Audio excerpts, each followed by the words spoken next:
സുൽത്താൻ സുലൈമാൻ്റെ ചേംബറിൽ സുലൈമാനും ഹുറവും നിന്ന് സംസാരിക്കുകയായിരുന്നു. ഭാഷയറിയാതെ അവൾ പറയുന്ന പൊട്ടത്തരങ്ങൾ കേട്ട് സുലൈമാൻ ചിരിക്കുന്നു. അപ്പോഴേക്കും അവർക്കുള്ള ഫുഡ് കൊണ്ടുവരുന്നു. വരൂ, നമുക്ക് ഫുഡ് കഴിക്കാം ഹുറം സുൽത്താന. അതിന് ഞാൻ സുൽത്താനെ ആയില്ലല്ലോ. നീയാണ് എൻ്റെ ഹൃദയത്തിലെ സുൽത്താന. അപ്പോൾ ഞാനാണ് ഇവിടുത്തെ റാണി, അവൾ ചിരിച്ചുകൊണ്ട് പറഞ്ഞു. കുറച്ച് ക്ഷമിക്കൂ, ഇപ്പോഴല്ല. അയാൾ അവിടെ നിന്ന് കുറച്ച് ഫുഡ് എടുത്ത് അവളുടെ വായിൽ വെച്ച് കൊടുത്തിട്ട് പറയുന്നു, ഇത് കഴിച്ചു നോക്ക്, നല്ല ടേസ്റ്റാണ്. അവൾ അത് കഴിക്കുമ്പോൾ അയാൾ ഒരു പ്രണയ കവിത പാടുന്നു. സുലൈമാൻ പോകാനൊരുങ്ങുമ്പോൾ അവൾ പോകണ്ട എന്ന് പറഞ്ഞ് കൊഞ്ചുന്നു. നീ കുട്ടികളെ പോലെയാണ്, നമുക്ക് രാത്രി കാണാമെന്ന് പറഞ്ഞ് അയാൾ പോകുന്നു. അയാൾ പോകുന്നത് നോക്കി അവൾ നാണത്തോടെ ചിരിച്ചുകൊണ്ട് നിൽക്കുന്നു. ഹംഗറി ബുഡാ പാലസിൽ കിങ് ലൂയിസ് രണ്ടാമനൊരു ലെറ്റർ എഴുതുകയായിരുന്നു. യൂറോപ്പിൽ വർഷങ്ങളായി രാജഭരണമാണ്. ഇവിടുത്തെ ഡൈനാസ്റ്റികൾ തമ്മിൽ അങ്ങോട്ടും ഇങ്ങോട്ടും വിവാഹം നടക്കുന്നു. എന്നാൽ ഓട്ടോമാൻ പോലൊരു മുസ്ലിം ഡൈനാസ്റ്റിക്ക് എങ്ങനെ നമ്മളോട് ചേരാനാകും? അവർ ക്രിസ്ത്യാനികളല്ലല്ലോ. ഒരു കാവൽക്കാരൻ വന്ന് പറയുന്നു, ഓട്ടോമാൻ അംബാസഡർ അങ്ങയെ കാണാൻ വന്നിരിക്കുന്നു. കുറച്ചു നേരം വെയിറ്റ് ചെയ്യട്ടെ. എന്നിട്ട് ഒന്ന് ആലോചിച്ചിട്ട് പറയുന്നു, അല്ലെങ്കിൽ വേണ്ട, അവളോട് വരാൻ പറ. ചെറുപ്പക്കാരനായ പുതിയ സുൽത്താന് എന്താണ് പറയാനുള്ളതെന്ന് നോക്കാം. അയാളെ കൊണ്ടുവന്ന് മുട്ടുകുത്തി നിർത്തുന്നു. അയാൾ കൊണ്ടുവന്ന മെസ്സേജ് വാങ്ങി വായിക്കുന്നു. സുൽത്താൻ സുലൈമാൻ പറയുന്നു, നിങ്ങൾ കൊടുക്കാനുള്ള നികുതി മുഴുവൻ കൊടുത്തു തീർക്കുക, അല്ലെങ്കിൽ നിങ്ങൾക്ക് മേലുള്ള നികുതി വീണ്ടും വർദ്ധിപ്പിക്കും. എന്നിട്ടും തന്നില്ലെങ്കിൽ? അയാൾ അത് വായിച്ചു തീരും മുന്നേ കിങ് ലൂയിസ് എണീറ്റ് മുന്നോട്ട് വന്നിട്ട് ചോദിക്കുന്നു, എന്തു ചെയ്യും തന്നില്ലെങ്കിൽ? സുൽത്താൻ സുലൈമാൻ ഒരു സാധാരണ രാജാവല്ല. അദ്ദേഹം 3 വൻകരകളുടെയും ബാദുഷയാണ്. അദ്ദേഹത്തിന് ഇഷ്ടമുള്ളത് എന്തും ചെയ്യും, അയാൾ പറഞ്ഞു. ദേഷ്യം വന്ന കിങ് വാളെടുത്ത് അയാളുടെ തല വെട്ടുന്നു. ഗുൽഷ ഷേസാദ മുസ്തഫയെ ക്ലാസ്സിൽ പോകാനായി ഒരുക്കുകയായിരുന്നു. എനിക്ക് ക്ലാസ്സിൽ പോകണ്ട, കളിക്കണം, ഞാൻ ബാബയുടെ അടുത്ത് പോകുന്നു എന്ന് പറഞ്ഞ് മുറിയിൽ നിന്നും ഓടി പുറത്തേക്ക് പോകുന്നു. ഓടി ഒരു വരാന്തയിൽ വെച്ച് ഹുറവുമായി കൂട്ടിമുട്ടുന്നു. നീ ഏതു കുട്ടിയാണ്? ഞാൻ ഷേസാദ മുസ്തഫ. ഞാൻ എൻ്റെ ബാബ സുൽത്താൻ സുലൈമാനെ കാണാൻ പോകുന്നു. അയ്യോ, ഒറ്റയ്ക്ക് പോകാൻ പാടില്ല, അതിനിവിടെ അനുവാദമില്ല. അതും പറഞ്ഞുകൊണ്ട് ഹുറം മുസ്തഫയെ നോക്കി ചിരിക്കുന്നു. നീ ആരാണ്? ഞാൻ ഹുറം. സുൽത്താൻ സുലൈമാൻ എനിക്ക് ആ പേര് തന്നു. ബാബയെ അറിയുമോ? എനിക്ക് അദ്ദേഹത്തെ നന്നായി അറിയാം. വരൂ, നമുക്ക് പോകാമെന്ന് പറഞ്ഞ് അവൾ മുസ്തഫയെയും കൊണ്ട് തിരിച്ചു നടക്കുന്നു. അപ്പോഴേക്കും മാഹിദേവ്രാനും ഗുൽഷയും അങ്ങോട്ടേക്ക് എത്തുന്നു. മാഹിദേവ്രാൻ അവരെ കണ്ട് മുസ്തഫയെ ദേഷ്യത്തിൽ അവളുടെ അടുത്ത് നിന്ന് പിടിച്ചു മാറ്റുന്നു. ആ സ്ത്രീയുടെ അടുത്ത് പോകണ്ട, അവരിൽ നിന്ന് മാറി നടക്കൂ, മാഹിദേവ്രാൻ പറഞ്ഞു.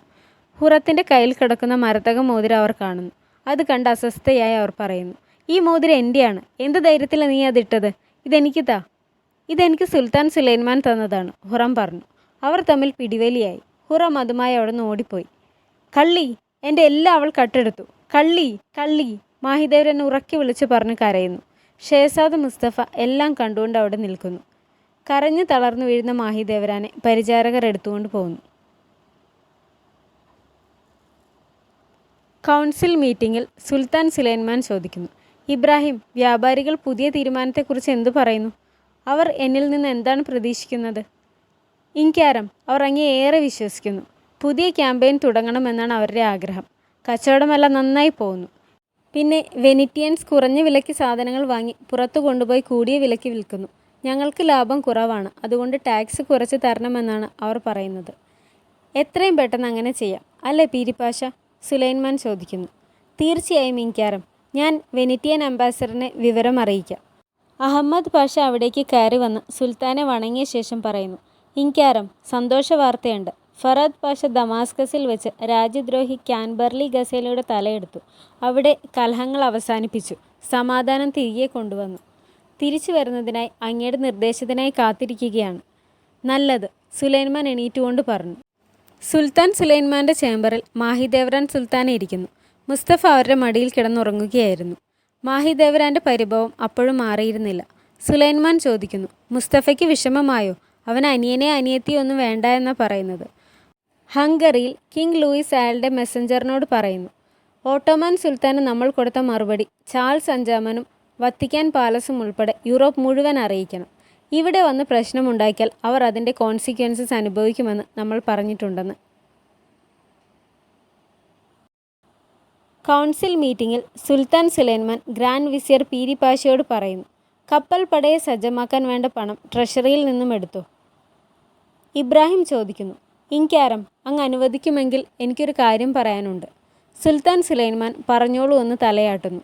റോഡസിലേക്കുള്ള ക്യാമ്പയിൻ ഒരുക്കങ്ങൾക്കിടയിൽ നമ്മൾ ഹംഗറിയിലേക്ക് കൂടിയൊരു ക്യാമ്പയിൻ പ്ലാൻ ചെയ്യേണ്ടതുണ്ട്. കിങ് ലൂയിസ് എന്താണ് ചെയ്യാൻ പോകുന്നതെന്ന് നമുക്കറിയില്ല. ദാനൂബ് നദിയിലൂടെ ഒരു ചെറിയ കപ്പൽ സേനയെ ഒരുക്കുന്നത് നന്നായിരിക്കും. ഇബ്രാഹിം പറഞ്ഞുകൊണ്ടിരുന്നപ്പോൾ അഹമ്മദ് പാഷ ഇടയ്ക്ക് കയറി പറയുന്നു, നീ ദാനൂബ് നദി എപ്പോഴെങ്കിലും കണ്ടിട്ടുണ്ടോ സഹായി? നമ്മുടെ വലിയ കപ്പലുകൾ എങ്ങനെ ആ റിവറിലൂടെ കടന്നു പോകും? നീ വെറുതെ മണ്ടൻ സ്വപ്നങ്ങൾ കാണുകയാണ്. പാഷ, നമുക്ക് ചെറിയൊരു നാവികസേന ഉണ്ടാക്കിയാൽ നദിയിലൂടെ പോകാനാവുമല്ലോ. മുമ്പ് സുൽത്താൻ മെഹമ്മദ് അത് ചെയ്തിട്ടുള്ളതാണ്, ഇബ്രാഹിം പറഞ്ഞു. ചെറിയ നാവികസേനയോ? നിന്നെപ്പോലെ ഇടുങ്ങിയ മനസ്സുള്ളവർക്ക് ഇങ്ങനെ ചിന്തിക്കാനാവും, അഹമ്മദ് പാഷ ഇബ്രാഹിമിനെ നോക്കി പറയുന്നു. ഇത് കേട്ട സുൽത്താൻ സുലൈമാൻ അഹമ്മദ് പാഷയെ സൂക്ഷിച്ചു നോക്കുന്നു. പീരിപ്പാഷ ഇടയ്ക്കേറി പറയുന്നു, ഹംഗേറിയൻ കിങ് ലൂയിസ് രണ്ടാമൻ നമ്മൾ പറഞ്ഞത് തന്നെ ചെയ്തോളും, അതൊരു പ്രശ്നമാവില്ല. സുലൈമാൻ പീരിപ്പാഷയോട് പറയുന്നു, ഇബ്രാഹിം പറഞ്ഞതുപോലെ ചെറിയൊരു നാവികസേനയെ ഒരുക്കാൻ ഷിപ്പ്യാർഡിൽ അറിയിക്കും. എന്നിട്ട് അഹമ്മദ് പാഷയോട് പറയുന്നു, ആദ്യം സ്വപ്നം കാണണം, പിന്നെ അത് നടക്കുമെന്ന് വിശ്വസിക്കണം, അപ്പോഴാണ് യാഥാർത്ഥ്യമാവുന്നത്. ഞാൻ അങ്ങയുടെ ഓർഡർ ഷിപ്പ്യാർഡിൽ അറിയിക്കാം, പീരിപ്പാഷ ഇടയ്ക്കേറി പറഞ്ഞു. മനിസയിൽ എൻ്റെ കൗൺസിലിലുണ്ടായിരുന്ന കാസിം പാഷയെ ഞാൻ ഇങ്ങോട്ടേക്ക് കൊണ്ടുവരാൻ ആഗ്രഹിക്കുന്നു. അദ്ദേഹത്തിൻ്റെ അറിവും അനുഭവവും നമുക്കിവിടെ പ്രയോജനപ്പെടുത്താം പീരിപ്പാഷ, സുലൈമാൻ പറഞ്ഞു. ഇൻക്യാരം, ഞാൻ അങ്ങയെ എതിർത്ത് എന്തെങ്കിലും പറഞ്ഞു പോയെങ്കിൽ എന്നോട് ക്ഷമിക്കണം, അഹമ്മദ് പാഷ പറയുന്നു. അത് സാരമില്ല, ഇനി അത് ശ്രദ്ധിക്കണം. സുലൈമാൻ ഇബ്രാഹിമിനടുത്ത് ചെന്ന് പറയുന്നു, നീ ഇനിയും സ്വപ്നങ്ങൾ കണ്ടോളൂ ഇബ്രാഹിം. സുൽത്താൻ സുലൈമാൻ അവിടെ നിന്ന് പോകുന്നു. ബോധം കെട്ടുവീണ മാഹിദേവ്രാൻ സുൽത്താനെ എഴുന്നേൽപ്പിക്കാൻ ശ്രമിക്കുന്നു. വാലിദ സുൽത്താന ഗുൽഷയെ പിടിച്ച് മാറ്റി നിർത്തി ചോദിക്കുന്നു, എന്തു പറ്റി? വാലിദ സുൽത്താന, ഞങ്ങൾ ഗോൾഡൻ പാത്തിലൂടെ ഷേസാദ മുസ്തഫയോടൊപ്പം നടക്കുകയായിരുന്നു. അപ്പോൾ ആ റഷ്യൻ പെണ്ണ് വന്നു. പെട്ടെന്ന് സുൽത്താന ബോധം കെട്ട് വീണു. അവർ തമ്മിൽ സംസാരിച്ചോ? സംസാരിച്ചു, പക്ഷെ ഞാനൊന്നും കേട്ടില്ല. നുണ പറയരുത്, അവർ എന്താണ് സംസാരിച്ചത്? അപ്പോഴേക്കും ദായ ഹാത്തും ഫിസിഷ്യനെയും കൊണ്ട് വരുന്നു. എവിടെയായിരുന്നു ദായ? ഇവിടെ ആൾ ചത്തിട്ട് നീ എത്തോളോ? അവർ ഒരു ഓപ്പറേഷൻ ചെയ്യുകയായിരുന്നു, ദായ ഹാത്തും പറഞ്ഞു. ഫിസിഷ്യൻ മാഹിദേവ്രാനെ ചെക്ക് ചെയ്യുന്നു. ഹദീജ സുൽത്താന വാലിദ സുൽത്താനയോട് പറയുന്നു, പാവം, നല്ല വിഷമമുണ്ട്, ആ ഹുറമാണ് കാരണം. ഫിസിഷ്യൻ പറയുന്നു, ഒന്നും പേടിക്കാനില്ല, മാഹിദേവ്രാൻ സുൽത്താന പ്രഗ്നൻ്റ് ആണ്. അത് കേട്ട് സന്തോഷം വന്ന വാലിദ സുൽത്താന പറയുന്നു, ഇന്ന് എല്ലാവർക്കും സ്വീറ്റ്സ് ഉണ്ടാക്കി കൊടുക്കണം, രാത്രി ഒരു പാർട്ടി തന്നെ ഒരുക്കണം. ഷേസാദ മുസ്തഫ ഇങ്ങോട്ടേക്ക് കൊണ്ടുവരൂ. നീ റെസ്റ്റ് എടുക്കൂ മാഹിദേവ്രാൻ. ഹെറത്തിലേക്ക് തിരിച്ചെത്തിയ ഹുറത്തിനോട് മരിയ ചോദിക്കുന്നു, എന്തു പറ്റി? എനിക്കറിയില്ല, എൻ്റെ മോതിരം കണ്ടത് ഓർത്ത് തല ഇറങ്ങി വീണു. മോതിരം കണ്ട മരിയ പറയുന്നു, നല്ല ഭംഗിയുണ്ട്, ഞാനൊന്ന് ഇട്ട് നോക്കട്ടെ? അയ്യോ, അത് പറ്റില്ല, അങ്ങനെ കൊടുക്കാൻ പാടില്ല. ഇത് കേട്ട് മരിയയുടെ മുഖം മാറുന്നു. ദായ ഹാത്തും പാലസിലെ കുക്ക് ഷെക്കേറ ആഗിയോട് സ്വീറ്റ്സ് ഉണ്ടാക്കാൻ പറയുന്നു. സുംബുലാഗ അവിടേക്ക് വരുന്നു. എന്തിനാ സ്വീറ്റ്സ്? മാഹിദേവ്രാൻ സുൽത്താന പ്രഗ്നൻ്റ് ആണ്. ഈ വർഷം കുറേ ഷേസാദുകൾ ഉണ്ടാകും. ഹുറം സുൽത്താനയും താമസിയാതെ പ്രഗ്നൻ്റ് ആവും, സുംബുൽ പറഞ്ഞു. ഹെറത്തിൽ സ്വീറ്റ്സ് വിതരണം ചെയ്യുന്നത് കണ്ട് ഹുറം അങ്ങോട്ടേക്ക് വരുന്നു. ആയിഷ അവൾക്ക് സർബത്ത് കൊടുത്തിട്ട് പറയുന്നു, ഇത് ഷേസാദ വരുന്നതിൻ്റെ സ്വീറ്റ്സ് ആണ്. മുസ്തഫ ഷേസാദയാണോ? ഹുറം ചോദിച്ചു. അല്ല, മാഹിദേവ്രാൻ സുൽത്താന പ്രഗ്നൻ്റ് ആണ്. ഇത് കേട്ട് ഹുറം ഞെട്ടിപ്പോയി. അവളുടെ കയ്യിലിരുന്ന സർബത്ത് താഴെ വീണു. ആയിഷ അത് കണ്ട് അവളെ നോക്കി ചിരിച്ചു. സുൽത്താൻ സുലൈമാനെ കാണാൻ വാലിദ സുൽത്താന വരുന്നു. ചേംബറിലേക്ക് എത്തും മുമ്പ് സുലൈമാൻ അവിടെ എത്തുന്നു. വാലിദ, എന്തുപറ്റി? ഞാൻ നിന്നെ കണ്ടിട്ട് കുറച്ച് ദിവസമായി, നീ ഹെറത്തിലേക്ക് വരാത്തത് കൊണ്ട് ഞാൻ ഇങ്ങോട്ട് വന്നു. അപ്പോൾ വാലിദ അത് അറിഞ്ഞോ? ഫറദ് പാഷ സിറിയയിൽ വെച്ച് വഞ്ചകൻ ക്യാൻബർലി ഗസേലിയുടെ തലയറുത്തു. ഫറദ് പാഷ നല്ല കാര്യമാണ് ചെയ്തത്, പക്ഷേ എനിക്ക് പറയാനുള്ള മറ്റൊരു കാര്യമാണ്. മാഹിദേവ്രാൻ പ്രഗ്നൻ്റ് ആണ്. വാലിദ, എനിക്ക് സന്തോഷമായി. ഇബ്രാഹിം, ഇന്ന് വളരെ നല്ലൊരു ദിവസമാണ്, ഒരുപാട് സന്തോഷ വാർത്തയുണ്ട്. ഇന്ന് നമുക്ക് ആഘോഷിക്കാം. രാത്രിയിൽ ആകാശത്ത് വിവിധ വർണ്ണങ്ങൾ വിരിയട്ടെ. വരൂ വാലിദ, മാഹിദേവ്രാന് കൊടുക്കാൻ കുറച്ച് ജ്വല്ലറി സെലക്ട് ചെയ്യാം. അള്ളാഹു അങ്ങയുടെ കുട്ടിയെ അനുഗ്രഹിക്കട്ടെ ഇൻക്യാരം, ഇബ്രാഹിം വിളിച്ചു പറയുന്നു. തീർച്ചയായും, സുലൈമാൻ പറഞ്ഞു. ഹുറം വിഷമിച്ചിരിക്കുന്നു. ആ കുട്ടി മരിച്ചു പോട്ടെ, അവൾ പറയുന്നു. അയ്യോ, അങ്ങനെയൊന്നും പറയല്ലേ, അത് പാപമാ, മരിയ പറഞ്ഞു. അതിന് നിനക്കെന്താ? അതെൻ്റെ പാപമല്ലേ? ആയിഷ അങ്ങോട്ടേക്ക് ഒരു ഗ്ലാസ് സർബത്തുമായി വന്ന് അവൾക്ക് കൊടുക്കുന്നു. ഇത് കുടിക്കുക, നിൻ്റെ മനസ്സും ശരീരമൊക്കെ നന്നായി ഒന്ന് തണുക്കട്ടെ. ഹുറം അത് വാങ്ങുന്നു. എന്നിട്ട് കുടിക്കുന്ന പോലെ കാണിച്ചിട്ട് അത് ആയിഷയുടെ മേത്തേക്ക് ഒഴിക്കുന്നു. ഞെട്ടിപ്പോയ ആയിഷ പറയുന്നു, നിന്നെ ഞാൻ കൊല്ലും, ഇവിടെ നിന്നെ പുറത്താക്കും. ഹുറം, ഒന്നും ചെയ്യരുത്, അവർ നിന്നെ പണിഷ് ചെയ്യും, മരിയ പറഞ്ഞു. ഹുറം എണീറ്റ് ആയിഷയെ അടിക്കുന്നു. ആയിഷ തിരിച്ചും അടിച്ചു. അവർ തമ്മിൽ ഉന്തും തള്ളുമായി. മാഹിദേവ്രാൻ അപ്പോഴും മുറിയിൽ വിഷമിച്ചിരിക്കുകയായിരുന്നു. മുസ്തഫ കയറി വരുമ്പോൾ അവർ ചിരിച്ചുകൊണ്ട് അവനെ കെട്ടിപ്പിടിക്കുന്നു. ഖദീജ സുൽത്താനയും അവൻ്റെ കൂടെ വന്നിരുന്നു. പേടിക്കേണ്ട മുസ്തഫ, എനിക്കൊന്നുമില്ല, മാഹിദേവ്രാൻ പറയുന്നു. മുസ്തഫ വാ, ഗോൾഡ് കോയിൻസ് എല്ലാവർക്കും കൊടുക്കാം, ഖദീജ സുൽത്താന പറഞ്ഞു. അതെന്തിനാ ഗോൾഡ് കോയിൻ കൊടുക്കുന്നേ? നമുക്ക് ഭാഗ്യം വരാൻ. ചെല്ലു മുസ്തഫ, അമ്മയ്ക്കൊന്നുമില്ല, മാഹിദേവ്രാൻ സുൽത്താന പറയുന്നു. സുലൈമാൻ അങ്ങോട്ടേക്ക് എത്തി. മുസ്തഫയെ കണ്ടപ്പോൾ എടുക്കുന്നു. ഞങ്ങൾക്ക് കുറച്ച് പണിയുണ്ട്, എന്നാൽ ഞങ്ങൾ പോട്ടെ, ഖദീജ സുൽത്താന പറയുന്നു. എവിടെ പോകുന്നു? ഗോൾഡ് കോയിൻസ് കൊടുക്കാൻ. ബാബ, കുറച്ചു നേരം ഇവിടെ തന്നെ നിൽക്ക്, ഞാൻ ഇപ്പോൾ വരാം. ഉറപ്പുതാ, മുസ്തഫ പറഞ്ഞു. ശരി, ഞാൻ നിൽക്കാം, നീ പോയി വാ, ഇത് സുൽത്താൻ സുലൈമാൻ്റെ ഉറപ്പാണ്. സുൽത്താൻ മാഹിദേവ്രാനെ നോക്കുമ്പോൾ അവൾ പിണങ്ങി നിൽക്കുന്നു. സുലൈമാൻ അവളുടെ അടുത്ത് പോയിരുന്ന് സ്നേഹത്തോടെ അവളോട് പറയുന്നു. മാഹിദേവ്രാൻ, നിന്നെ കാണാൻ സുന്ദരിയായിരിക്കുന്നു. അയാൾ അവൾക്കായി കൊണ്ടുവന്ന ചുവന്ന കല്ലുവെച്ച മാല ഇട്ട് കൊടുക്കുന്നു. നീ എന്നെ വളരെ സന്തോഷവാനാക്കി, സുലൈമാൻ പറഞ്ഞു. എന്തിനാ അങ്ങനെ ചെയ്തത്? ആ മോതിരം അവൾക്ക് എന്തിനാ കൊടുത്തത്? സുലൈമാൻ്റെ മുഖം മാറുന്നു. എണീറ്റ് നിന്ന് അയാൾ പറയുന്നു. അങ്ങനെ ചെയ്യാൻ തോന്നി, ചെയ്തു. മാഹിദേവ്രാൻ കരയുന്നു. ആയിഷയും ഹുറവും തമ്മിൽ വഴക്കുണ്ടാക്കിയതിന് ദായ ഹാത്തും നിഗാർ കാഫെ വഴക്ക് പറയുന്നു. ഇതാണ് നീ അവരെ പഠിപ്പിച്ചത്? ഞാൻ അവരെ നടുക്ക് നിന്നത് മാറ്റാൻ ശ്രമിച്ചു, പക്ഷെ അവർ അത് നിർത്താൻ തയ്യാറായില്ല. സുംബുലാകെയും ഇവിടെയൊന്നും ഉണ്ടായിരുന്നില്ല. എനിക്ക് എക്സ്ക്യൂസ് ഒന്നും കേൾക്കണ്ട, നിന്റെ ഭാഗത്തും തെറ്റുണ്ട്. രണ്ടുപേരും നിങ്ങളുടെ റൂമിലേക്ക് പോക്കോ, ദായ ഹാത്തും ഹുറത്തിനോടും ആയിഷയോടും പറയുന്നു. ആയിഷ പോകുന്നു. ഗേൾസ് വരൂ, അവിടെ ഗോൾഡ് കോയിൻസ് വിതരണം ചെയ്യുന്നു. ഹുറം അവളുടെ ചേംബറിലേക്ക് പോകാൻ പോകുമ്പോൾ നിഗാർ അവളെ പിടിച്ചു നിർത്തി പറയുന്നു. ഹുറം, നീ സുൽത്താൻ സുലൈമാൻ്റെ പ്രിയപ്പെട്ടവളാണ്, ഇത്തരം പ്രവൃത്തികൾ ചെയ്ത് അത് ഇല്ലാതാക്കരുത്. ഖദീജ സുൽത്താനയും ഗുൽഫാമും മുസ്തഫയും കൂടി ഗോൾഡ് കോയിൻസ് എറിഞ്ഞു കൊടുക്കുന്നു. ഞാൻ അള്ളാഹുവിനോട് പ്രാർത്ഥിക്കുന്നു ജനിക്കാൻ പോകുന്ന കുഞ്ഞിന് നല്ല സന്തോഷമുള്ളൊരു ജീവിതം കൊടുക്കാൻ, ഗുൽഫാം പറയുന്നു. അതെ, ആ കുഞ്ഞ് ഒരിക്കലും സങ്കടപ്പെടാനിടവരല്ലേ. ആ കുഞ്ഞ് ഷഹസാദ മുസ്തഫയെ സ്നേഹിക്കുകയും ബഹുമാനിക്കുകയും ചെയ്യട്ടെ, ഖദീജ സുൽത്താന പറയുന്നു. എനിക്ക് അനിയനെ അനിയത്തിയെ ഒന്നും വേണ്ട, ഗോൾഡ് കോയിൻസും കൊടുക്കണ്ട, മുസ്തഫ പറയുന്നു. ഇത് കേട്ട് ഖദീജ സുൽത്താനയും ഗുൽഫാമും പരസ്പരം നോക്കി ചിരിക്കുന്നു. മാഹിദേവ്രാൻ സുൽത്താൻ അവരുടെ സഹായിയോട് പറയുന്നു. നമ്മൾ എന്തിനാ ഈ കൊട്ടാരത്തിലേക്ക് വന്ന ഗുൽഷ? നമ്മുടെ സന്തോഷം എല്ലാം പോയി. എനിക്ക് സുൽത്താൻ സുലൈമാനെ നഷ്ടപ്പെട്ടു എന്ന് പറഞ്ഞ് അവർ കരയുന്നു. ഷഹസാദ മുസ്തഫ സുൽത്താൻ സുലൈമാൻ്റെ മടിയിലിരിക്കുന്നു. ഇബ്രാഹിമും ഉണ്ടായിരുന്നു അവിടെ. മുസ്തഫ ഒന്നും മിണ്ടാതെ പിണങ്ങിയിരിക്കുന്ന കണ്ട സുലൈമാൻ ചോദിക്കുന്നു. എന്താ മുസ്തഫ, എന്നോട് വഴക്കാണോ? ആ പടക്കം പൊട്ടിക്കുന്നതൊക്കെ നിർത്ത്, എനിക്കതൊന്നും കേൾക്കണ്ട എന്ന് പറഞ്ഞ് മുസ്തഫ ചെവി പൊത്തുന്നു. എനിക്ക് അനിയനെ അനിയത്തി ഒന്നും വേണ്ട. സുലൈമാൻ ഇബ്രാഹിമിനെ നോക്കി ചിരിക്കുന്നു. ഇബ്രാഹിമും ചിരിച്ചു. അങ്ങനെയൊന്നും പറയരുത്, നമുക്കൊരു സഹോദരൻ ഉണ്ടാകുന്നതിനേക്കാൾ മഹത്തരമായി മറ്റെന്താണുള്ളത്? ബാബയ്ക്ക് സഹോദരനില്ലല്ലോ, എനിക്കും വേണ്ട. എനിക്ക് ഇബ്രാഹിമുണ്ട്, അവൻ എൻ്റെ സഹോദരനാണ്. അത് നുണയാണ്, ഇബ്രാഹിം ബാബയുടെ സഹോദരനല്ല, പ്രജയാണ്. ഇത് കേട്ട് സുലൈമാൻ ഇബ്രാഹിമിനെ നോക്കുന്നു. ഇബ്രാഹിമിൻ്റെ മുഖത്തെ ചിരി പെട്ടെന്ന് മാഞ്ഞു. സുലൈമാനും ഒന്നും പറയാനായില്ല. ഞാൻ പോട്ടെ ഇങ്കാരം, അങ്ങേക്ക് എന്തെങ്കിലും ആവശ്യമുണ്ടെങ്കിൽ പറഞ്ഞാൽ മതി, ഞാൻ പുറത്തുണ്ട്.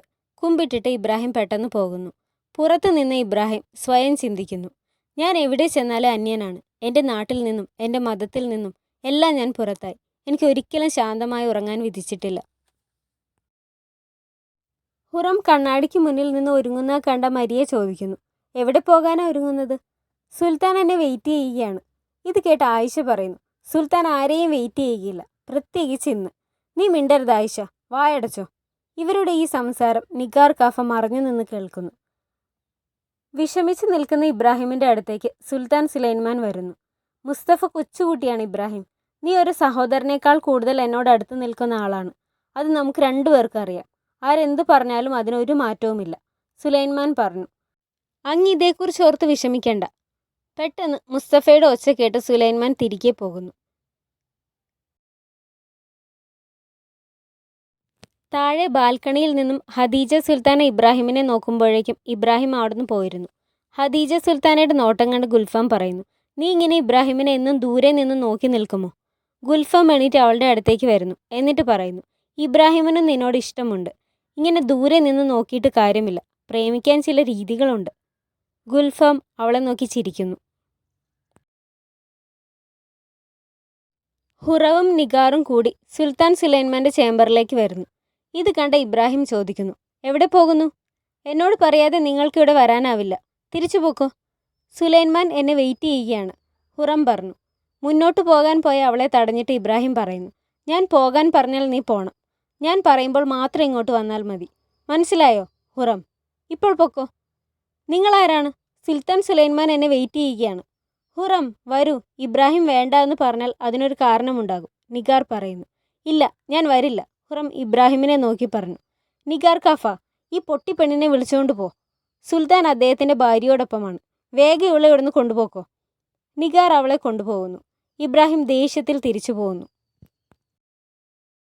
സുൽത്താൻ സുലൈമാൻ്റെ ചേംബറിൽ മാഹിദേവ്രാൻ സുൽത്താനെ ഇരിക്കുന്നു. മുസ്തഫ അവരുടെ മടിയിൽ കിടന്നുറങ്ങുകയായിരുന്നു. മാഹിദേവ്രാൻ്റെ പരിഭവം ഇനിയും മാറിയിരുന്നില്ല. സുലൈമാൻ ചോദിക്കുന്നു, മുസ്തഫയ്ക്ക് വിഷമമായോ? അവൻ അനിയനെയും അനിയത്തിയും ഒന്നും വേണ്ട എന്നാ പറയുന്നത്. അവൻ്റെ പ്രശ്നത്തിന് കാരണം ഞാനല്ല, നിങ്ങളാണ്. നിങ്ങളുടെ സ്നേഹം ഷെയർ ചെയ്യാൻ അവന് ഇഷ്ടമല്ല. മുസ്തഫ എന്നെപ്പോലെ തന്നെയാണ്. ഇത് പറഞ്ഞുകൊണ്ട് മാഹിദേവ്രാൻ സുലൈമാനെ നോക്കുന്നു. അയാൾ മുഖം തിരിച്ചു കളഞ്ഞു. ദേഷ്യത്തോടെ തിരിച്ചെത്തിയ ഹുറത്തിനോട് നിഗാർ കാഫ പറയുന്നു, നീ സുൽത്താൻ സുലൈമാന് പ്രിയപ്പെട്ടവളാണ്. വെറുതെ ഇങ്ങനെ ബിഹേവ് ചെയ്ത് അത് ഇല്ലാതാക്കരുത്. അവർ നിന്നെ പ്രശ്നങ്ങളിൽ പെടുത്തും. ഇന്നുണ്ടായ പോലെ ഒന്ന് ഇനി ഉണ്ടാവരുത്, പ്രത്യേകിച്ച് ഇബ്രാഹിമുമായി. ഇബ്രാഹിം സാധാരണ ആളല്ല. അയാളുമായി ഉടക്കുന്നത് നിനക്ക് വലിയ ദോഷമാകും. ഇബ്രാഹിമുമായി നന്നായി പോണം. അയാൾ പറയുന്നതെല്ലാം അനുസരിക്കുന്നതാണ് നല്ലത്. മാഹിദേവ്രാൻ സുൽത്താനയെ ശ്രദ്ധിക്കേണ്ട. ഒരു ഷേസാദിന് ജന്മം നൽകിയാൽ ആ സ്ത്രീ ഇവിടെ വിജയിയാണ്. അതാണ് ഹെറത്തിലെ വർഷങ്ങളായി നിലനിൽക്കുന്ന നിയമം, നിഗാർ പറഞ്ഞു. അപ്പോൾ ഞാൻ ഇതെല്ലാം കണ്ടൊരു സ്റ്റുപ്പിഡിനെ പോലെ ഇവിടെ കഴിയണമെന്നാണ് നീ പറയുന്നത്? ഹുറം ചോദിച്ചു. ഇവിടെ വിജയിക്കണമെങ്കിൽ അത് വേണം. നീ നിന്റെ ബെഡിൽ ചെന്ന് കിടക്ക്. ആരെന്ത് ചോദിച്ചാലും ഒന്നും പറയണ്ട. നാളെ പുതിയൊരു ദിവസമാണ്, നിനക്ക് സമയമുണ്ട്. നിഗാർ അവളെ റൂമിൽ കയറ്റിവിട്ടിട്ട് പോകുന്നു. ഇബ്രാഹിം ബാൽക്കണിയിൽ വന്ന് ദേഷ്യത്തോടെ ചിന്തിച്ചു നിൽക്കുന്നു. താഴെ ബാൽക്കണിയിൽ നോക്കുമ്പോൾ അവിടെ ഖദീജ സുൽത്താന നിന്നിരുന്നു. ഇബ്രാഹിം അവരെ നോക്കിയിട്ട് സ്വയം പറയുന്നു, സ്വീറ്റ് ഡ്രീംസ് ഖദീജ സുൽത്താന.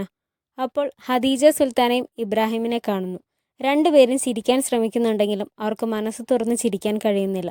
വിഷമത്തോടെ നോക്കി നിന്നു. പിറ്റേ ദിവസം രാവിലെ ഹുറം ഒരു പ്രാവിനെ എടുത്ത് വാത്സല്യത്തോടെ നോക്കിക്കൊണ്ട് ചിന്തിക്കുന്നു, ഞാൻ എൻ്റെ വിഷമങ്ങൾ ഇനി ആരോടും പറയില്ല. അത് കടലിൽ ഒഴുക്കിക്കളയും. എന്നെ വേദനിപ്പിക്കാൻ ശ്രമിക്കുന്നവരെയൊക്കെ ഞാൻ ചിരിച്ചുകൊണ്ട് നേരിടും. ഞാൻ എൻ്റെ കുടുംബത്തിന് വേണ്ടി മാത്രമേ ഇനി കണ്ണീർ പൊഴിക്കൂ. അലക്സാന്ദ്ര ലാ റോസ എന്ന ഈ അടിമപ്പെണ്ണ് ഒരു നാൾ തീർച്ചയായും ഹുറം സുൽത്താനയായി മാറും. പ്രാവിനെ പറത്തി വിട്ടുകൊണ്ട് അവൾ സ്വയം ആലോചിക്കുന്നു. അവൾ ഹെറത്തിലേക്ക് ചെല്ലുമ്പോൾ അവിടെ പെണ്ണുങ്ങൾ ഭക്ഷണം കഴിക്കുകയായിരുന്നു. അവൾ ചിരിച്ചുകൊണ്ട് ഗുഡ് മോർണിംഗ് പറയുമ്പോൾ ആരും മൈൻഡ് ചെയ്യുന്നില്ല. മരിയ അവളെ കണ്ടപ്പോൾ വിളിച്ചു. അവൾ മരിയയുടെ അടുത്ത് ചെന്നിരുന്നപ്പോൾ അവിടെ ഉണ്ടായിരുന്ന പെണ്ണുങ്ങൾ ദേഷ്യപ്പെട്ട് ഇറങ്ങിപ്പോകുന്നു. വിഷമിക്കേണ്ട ഹുറം, നീ അവരെ മൈൻഡ് ചെയ്യേണ്ട, മരിയ പറഞ്ഞു. സുൽത്താൻ സുലൈമാനും ഇബ്രാഹിമും രാവിലെ തന്നെ ഒരു കളിയിലായിരുന്നു. കളിച്ചുകൊണ്ട് ഇബ്രാഹിം പറയുന്നു, ഞാൻ ഷിപ്പ്യാർഡിലേക്ക് മെസ്സേജ് കൊടുത്തിട്ടുണ്ട്. അവർ നാരോ ഫ്ലീറ്റിൻ്റെ പണി തുടങ്ങുകയാണ്. നമുക്ക് നോക്കാം അവരെന്താണ് ഉണ്ടാക്കാൻ പോകുന്നതെന്ന്. സമയം പോലെ ഞാൻ പോയി നോക്കാം മിക്കവാറും. സുലൈമാൻ അത് കേട്ട് ചിരിക്കുന്നു. ലോഹപ്പണിശാല നിർമ്മാണം പൂർത്തിയായെന്ന് അറിയിപ്പ് വന്നിട്ടുണ്ട്, ഇബ്രാഹിം പറഞ്ഞു. നമുക്കിന്ന് രാത്രി ബോട്ടിൽ അവിടെ പോകാം. പകൽ പോയാൽ ആളുകൾ തിരിച്ചറിയും. അതിനുള്ള പ്രിപ്പറേഷൻസ് രഹസ്യമായി ചെയ്യണം ഇബ്രാഹിം, സുലൈമാൻ പറയുന്നു. വേഷം മാറി പോകേണ്ടി വരും മിക്കവാറും. നമുക്ക് വേഷം മാറി മാർക്കറ്റിലും പോകാം. കാര്യങ്ങളൊക്കെ അറിയാമല്ലോ. ഇബ്രാഹിം സംശയത്തോടെ ചോദിക്കുന്നു. ഗാർഡ്സിനെ എങ്ങനെ വേഷം മാറ്റും? അതാണ് നിന്റെ പ്രോബ്ലം. എനിക്ക് എൻ്റെ ജനങ്ങളുടെ ഇടയിൽ നടക്കാൻ അധികം ഗാർഡ്സ് ഒന്നും ആവശ്യമില്ല, ഇബ്രാഹിം തലയാട്ടുന്നു. ഖദീജ സുൽത്താന മുസ്തഫയെയും കൊണ്ട് അവിടേക്ക് വരുന്നു. ഖദീജ, നിനക്ക് സുഖമാണോ? സുലൈമാൻ ചോദിക്കുന്നു. സുഖമാണ് ഇൻക്യാരം. മുസ്തഫയ്ക്ക് ബാബയെ കാണണമെന്ന് പറഞ്ഞു, ഖദീജ സുൽത്താന പറയുന്നു. അവിടെ ഇരിക്കുന്ന സ്റ്റോൺസ് കണ്ട് മുസ്തഫ പറയുന്നു, എനിക്കും ഈ സ്റ്റോൺസ് കൊണ്ട് കളിക്കണം. ശരി വാ, നമുക്ക് കളിക്കാം, സുലൈമാൻ പറയുന്നു. ഇബ്രാഹിം എഴുന്നേറ്റ് മുസ്തഫയെ അവിടെ ഇരുത്തിയിട്ട് ഇബ്രാഹിം ഖദീജ സുൽത്താനയുടെ അരികെ പോയി നിന്നു. നിങ്ങളുടെ വയലിൻ വായന കേട്ടിട്ട് കുറച്ച് ദിവസമായല്ലോ, ഖദീജ സുൽത്താന പറയുന്നു. ഇബ്രാഹിം ഒന്നും മിണ്ടിയില്ല. സുലൈമാൻ അവിടെ ഷേസാദ് മുസ്തഫയെ കളി പഠിപ്പിക്കുകയായിരുന്നു. ഇബ്രാഹിം ചുറ്റുമൊന്ന് നോക്കിയിട്ട് അയാളുടെ ഡ്രസ്സിനുള്ളിൽ ഒളിപ്പിച്ചു വെച്ച ഒരു ലെറ്റർ അവളുടെ മുന്നിൽ താഴെ ഇട്ടിട്ട് പോകുന്നു. ഖദീജ സുൽത്താൻ ഒരു ടവൽ താഴെ ഇട്ടിട്ട് അതെടുക്കുന്നു. ഇബ്രാഹിം അവളെ തിരിഞ്ഞു നോക്കി. ഖദീജയും അയാളെ നോക്കി നാണത്തോടെ ചിരിച്ചു.